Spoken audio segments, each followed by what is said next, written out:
Bine ați venit, dragilor din Zodia Taur, oriunde v-ați afla în această lume. Sunt, ca de fiecare dată, bucuroasă să vă am alături de mine la o nouă lectură pentru prima perioadă a lunii septembrie, săptămâna cuprinsă între 1 până pe 6 septembrie, așa că, dragilor toți și care aveți nu doar soarele, ci și luna, Venus sau poate ascendentul în Zodia Taur, această lectură este de asemenea și pentru voi. Desigur, nu uitați, dragii mei, este totuși o lectură general colectivă, așa că vă rog să luați decât ceea ce va rezona cu voi. Înainte de toate vreau să le mulțumesc din suflet tuturor celor care sunteți deja aici, care mă susțineți prin intermediul like-urilor, comentariilor frumoase, gesturilor voastre de apreciere și, desigur, fiecărui gând bun care vine din partea voastră, așa că mii și mii de mulțumiri tuturor. Cei care sunteți noi pe acest canal și vouă de asemenea, bun venit alături de această comunitate frumoasă a florilor de lotus. Dacă la sfârșitul acestei lecturi simțiți că ați rezonat sau poate v-a plăcut, nu uitați, dragilor, să vă abonați. Este gratuit și în felul acesta nu veți pierde niciuna dintre lecturile mele. Și acum, haideți să trecem la ce știu cu siguranță că vă interesează, la energia generală pentru această nouă săptămână. Avem două rune vikinge, da? Lucrăm cu rune vikinge în această serie de lecturi. Avem pe Hagalaz și Unjo. Hagalaz, despre ce ne spune? Despre rezistență. E vorba de ceva care v-a perturbat, e vorba de o schimbare bruscă care a apărut poate în viața voastră, e vorba de poate de o eliberare, o veste neașteptată, poate că unii ați avut parte chiar de o ceartă sau de o ruptură sau ceva v-a făcut să vă pierdeți temporar, cel puțin, o anumită stabilitate, că un plan poate s-a anulat, că ceva s-a stricat, că ceva trebuie refăcut sau pur și simplu o situație care pe voi v-a obligat. Ați vrut, n-ați vrut să schimbați direcția. Cum puteți trece peste această energie atât de tumultoasă? De asta spun că e vorba de rezistență. A trebuit să faceți față unor evenimente, să stați drepți și să rezistați până la urmă. Alături de Unjo, de acest, sper că o pronunț bine, pentru cei care cunoașteți mai bine pronunția lor, îmi cer mii de scuze dacă le pronunț fatal, dar important este ce ne spune. Unjo ne vorbește foarte mult de primirea totuși a unei vești bune, care vă ajută să treceți și vă dați seama, dom'le, n-am rezistat degeaba. E o perioadă în care, în sfârșit, parcă începeți oarecum să vă liniștiți. E o perioadă în care toată această nebunie, nu știu, dacă v-ați certa cu cineva, e posibil să vă împăcați, poate, sau apare cel puțin șansa unei împăcări, să restabiliți o anumită relație. E un moment care parcă vă face să treceți mult mai bine peste tot ceea ce v-a necăjit până acum. E o situație care, eu aș spune că până la urmă se încheie și cu un rezultat favorabil pentru voi și chiar poate să vă aducă și un dram de bucurie. E ca și cum mai spune, parcă tot răul ăsta de fapt a fost înspre bine. E acea energie de care eu câteodată vă mai povestesc atunci când apare turnul, de exemplu, și în care vă spun că turnul când vine, nu vine întâmplător. Vine pentru că ori avem ceva de învățat, ori trebuie să renunțăm la ceva care ne face rău și în momentul în care nu o facem benevol, nu o facem de la noi putere, atunci, Doamne, Doamne, sau Universul, cine vreți voi, în funcție de ce credință aveți fiecare, vine și spune, ei, până aici, ca un părinte iubitor, așa ne mai dă cât o pălmuță și ne zguduie un pic pentru binele nostru. E ceva de genul acesta. Poate nu neapărat la aceeași anvergură sau foarte intens, dar e clar că aici se pare că va exista ceva care transformă practic ceea ce va necăji pe voi într-o situație favorabilă, într-un rezultat pozitiv. Haideți să vedem acum ce ne spune tarotul, ce vine pentru dragii mei din Taur în săptămâna 1-6 septembrie, atât la modul general, profesional, financiar sau sentimental. Așa cum bine ați auzit, începând cu aceste lecturi, am hotărât să fac și o citire la modul general. De ce? Pentru că sunteți mulți dintre voi care mi-ați scris și mi-a spus: dom'le, dar pe mine nu mă interesează munca, de ce am ieșit la pensie? Sau nu mă mai interesează viața sentimentală, de ce? Că nu mă mai interesează. Sau poate tot așa, după ani și ani petrecuți, nu mai prezintă interes. Și atunci am hotărât ca și pentru acești urmăritori ai mei, abonați ai mei, să începem prima dată cu partea asta general. Apoi dacă vă prinde curiozitatea să aflați totuși ce se întâmplă și în alte ramuri ale vieții, aici e decizia fiecăruia dintre voi. Deci, haideți să vedem, la modul general, așa, pentru toată lumea. Avem un 5 de bâte, se vede clar, dar se repetă această competiție, această tensiune, această stare foarte încordată. Avem un as de monede, avem un as de cupe, deci clar, aici răspunde foarte bine cu această arcană. E ceva care se transformă în bine. Și un 7 de bâte. Asta vă dă vouă posibilitatea chiar să fiți foarte bine apărați și să vă dați seama că nu a fost întâmplător ce s-a întâmplat. Acum, haideți să o luăm așa un pic mai în amănunțime. Un 5 de bâte. Un 5 de bâte care, ce să vezi, îmi poate vorbi de o competiție, îmi poate vorbi de o ceartă, de o discuție aprinsă de mai multe persoane care se contrazic, o situație în care voi a trebuit să luptați pentru ceea ce vă doriți, poate mai multe persoane care fiecare vrea lucruri diferite, fiecare încearcă să-și impună punctul de vedere, apare această agitație, da? Apare această situație care poate pe mulți dintre voi v-a provocat să vă apărați. Totuși, după tot acest tumult și după toată această nebunie, avem un as de monede, o ușă care se deschide importantă pentru voi, dar la modul concret, la modul practic și, desigur, și un as de cupe. Cei doi ași vorbesc de posibil noi începuturi sau de noi șanse. E o energie mai mult, aș spune, nu doar a lucrurilor concrete, cât și a emoțiilor, a sensibilității, a intuiției, da?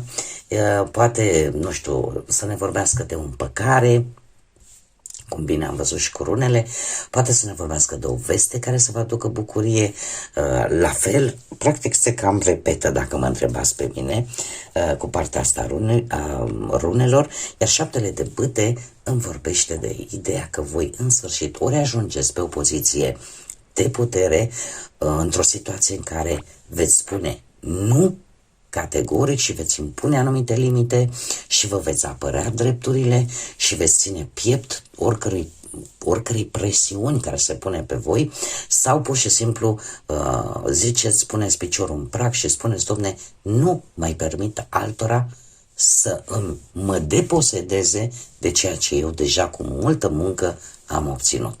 E ceva de apărat, voi nu veți renunța ușor și trebuie să vă spun că în final această poziție de putere în care voi ajungeți tocmai în urma acestor vești, acestor lucruri concrete care vin și acestei uși care se deschid pentru voi, e și un mod de abordare diferit, da? Pentru că ambii ași ne vorbesc de începuturi, poate voi începeți să gândiți diferit, voi începeți să acționați diferit și în felul acesta voi vă dați seama că trebuie să vă apărați ceea ce ați câștigat cu multă trudă sau vă susțineți o anumită alegere, o anumită decidere pe care voi ați luat-o.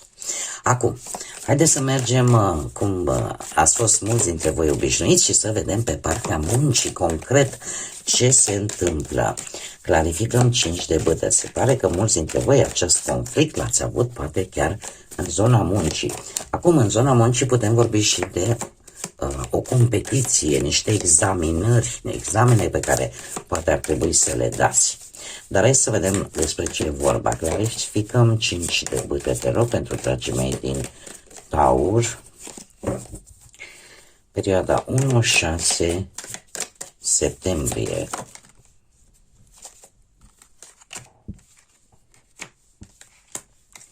Clarificăm, nu, sunt foarte multe, n-am apucat să le bat, clarificăm asul de monede, te rog, la fel de multe, aia ele lăsăm.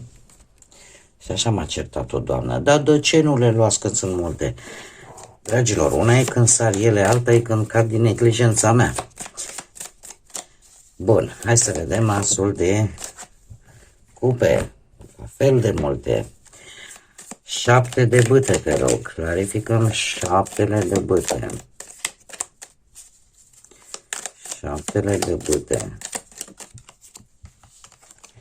Și surpriza săptămânii. Surpriza săptămânii. Și aici foarte multe. Așa de multe au de spus cărțile noastre astăzi. Haideți să vedem. Deci, așa cum am mai spus, vorbim de un 5 de bâte pe partea muncii. Este o carte care ne vorbește de examene, ne vorbește de ceva care pe voi vă motivează să fiți cei mai buni, să vă apărați o anumită idee, să vă apărați un anumit proiect. Așa cum am mai spus, puteți intra într-o competiție pentru un job sau poate pur și simplu lucrați într-un mediu foarte agitat, dar paradoxal, acest mediu agitat, așa foarte dur, cumva pe voi vă ajută să evoluați.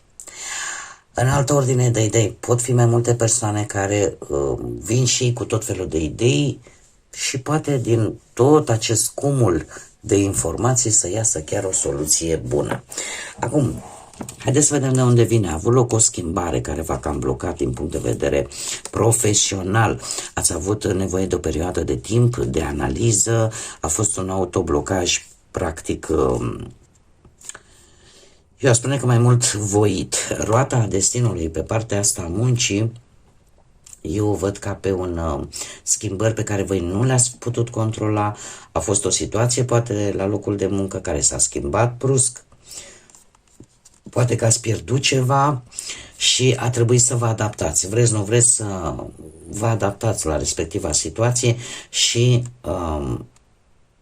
cumva au fost niște planuri care s-au modificat în ultimul moment.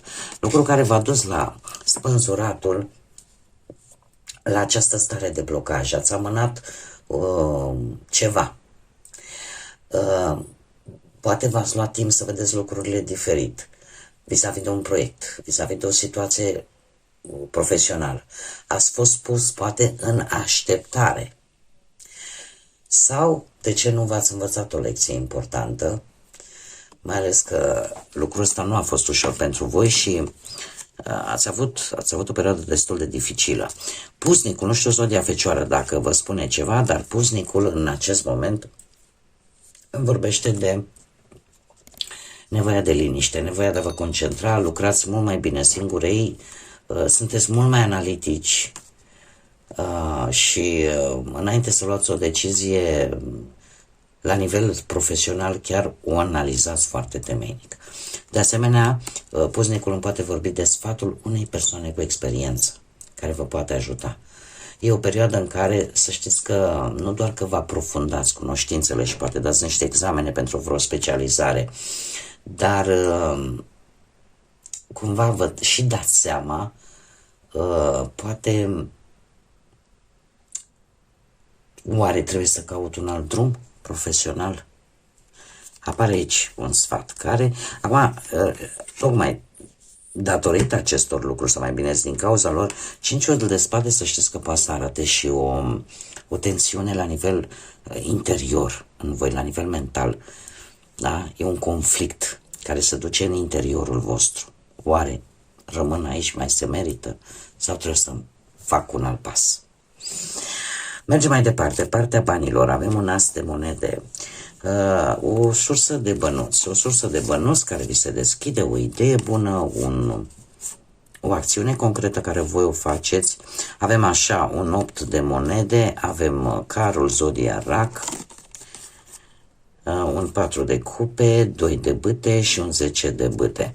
Asta, faptul că avem totuși bâtele se pare că sunt mai multe,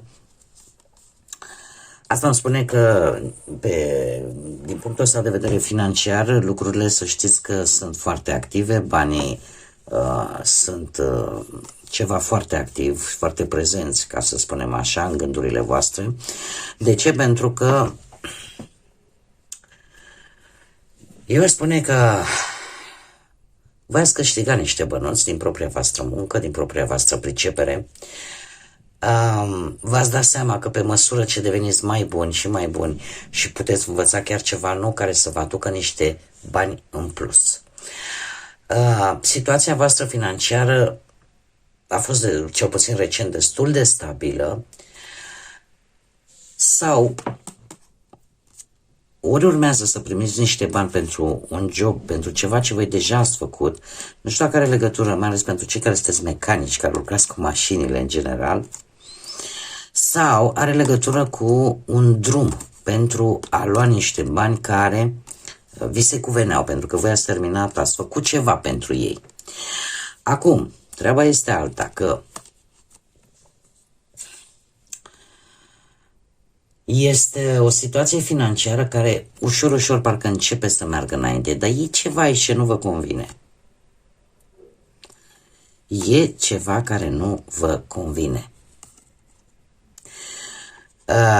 Există ori o persoană hotărâtă, ori voi sunteți hotărâți să obțineți niște bani care vi se cuvin pentru că sunt banii munciți de voi. 4 de cupe în această situație spune că ori înțelegeți ce este adevărat important pentru voi, ori vi se face o propunere pe care voi o refuzați pentru că nu vă inspiră încredere, dar alături de doiul ăsta de bâte spune că voi căutați o nouă sursă de venit sau vă gândiți cumva, nu știu, să investiți într-un mic proiect, să investiți în ceva sau vreți câștiguri așa.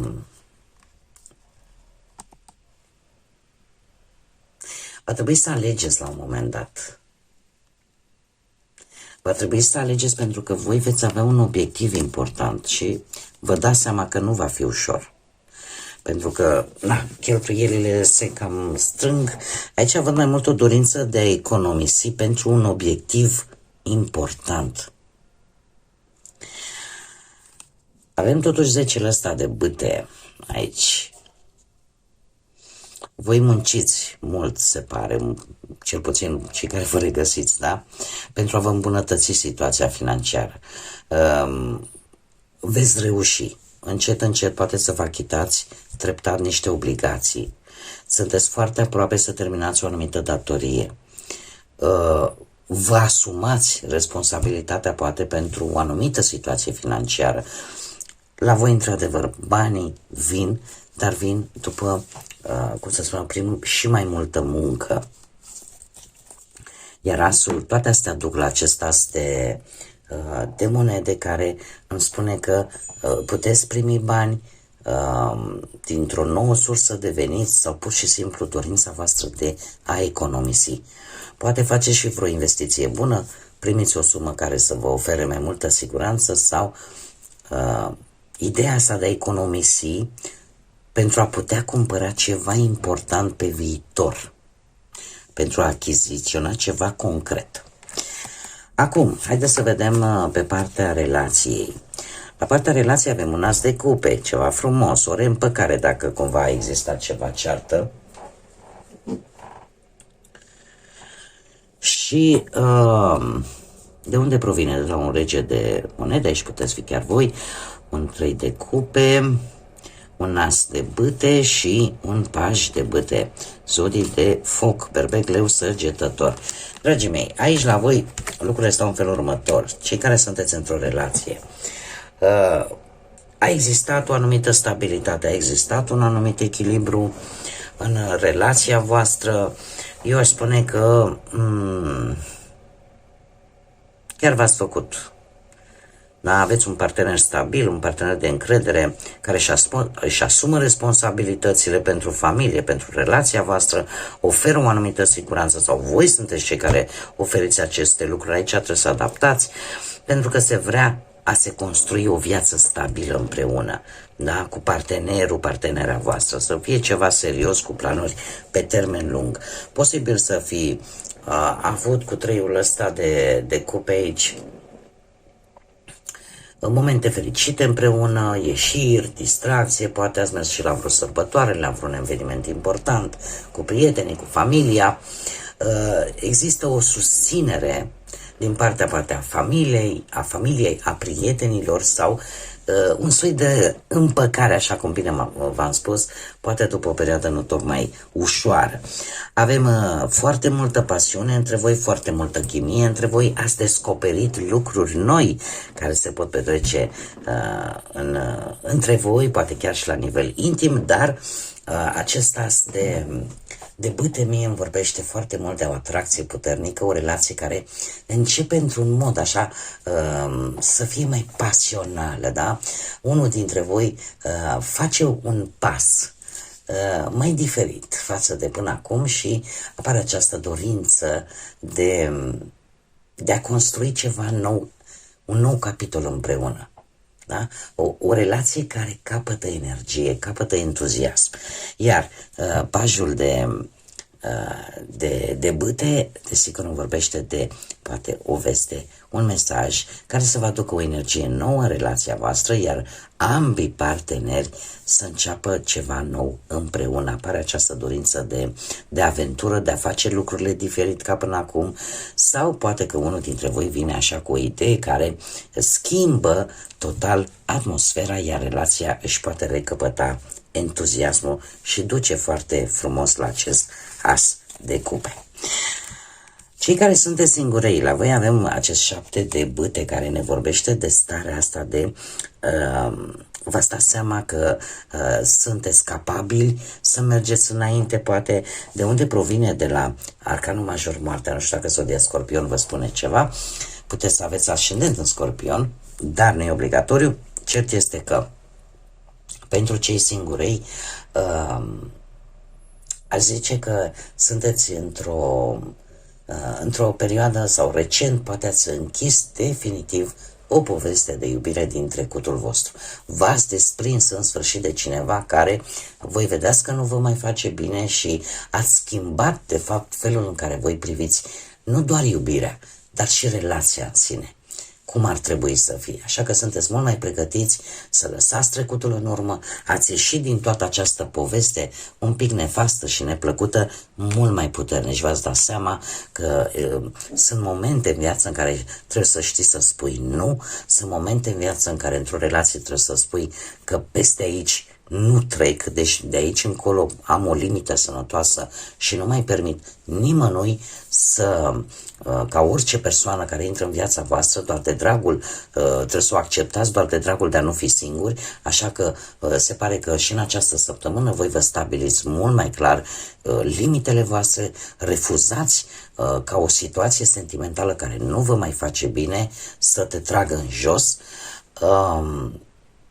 Și asta paradoxal, trebuie să vă spun că poate să vă atragă și o anumită energie care, culmea, să vă admire pentru felul în care voi acum știți exact ce așteptări aveți de la o relație. Acum aveți și voi mare grijă să nu ridicați prea multe ziduri, da? Să nu vă duceți la extrem.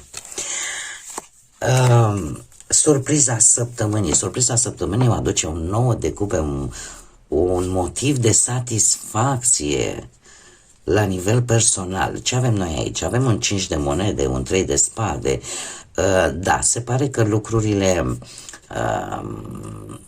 nu știu, ceva v-a rănit, o pierdere, o însingurare, ceva care v-a făcut să vă simțiți foarte singuri, foarte răniți, foarte dezamăgiți.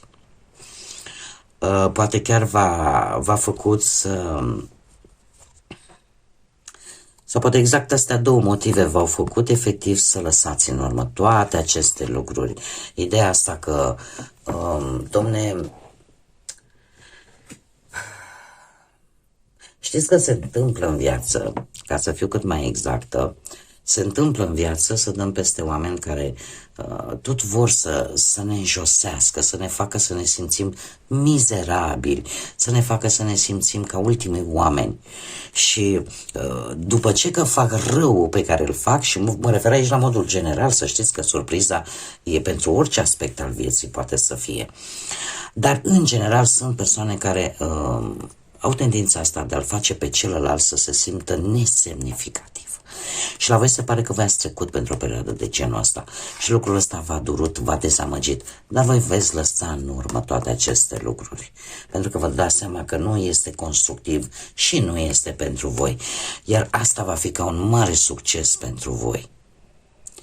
Un mare succes chiar dacă vine la pachet și cu foarte multă oboseală și cu foarte multă dorință de cel puțin chiar din punct de vedere fizic, să vă resimțiți și să ziceți, domne, mă simt obosită, mă simt lipsit de energie, dar cel puțin am o satisfacție emoțională că am reușit să-mi dau seama mai bine mai târziu decât niciodată, sau poate că ai energia de satisfacție, de împlinire și de ideea asta, domnule, eu chiar pot să merg mai departe, eu chiar pot să-mi îndeplinesc o dorință dacă eu îmi doresc cu adevărat lucrul ăsta. Da? Acum, poate să fie și o dorință împlinită, așa cum am mai spus, poate să fie o veste bună, un câștig, o reușită, o perioadă de confort sau chiar o invitație, o petrecere sau un moment în care voi efectiv să vă bucurați. Haideți să vedem și care este mesajul pentru voi, dragilor din Taur, în săptămâna 1-6 septembrie. Care este mesajul pentru voi, dragii mei? Sunt niște cărți foarte noi, ia să scoatem noi de aici. Și ce avem noi aici?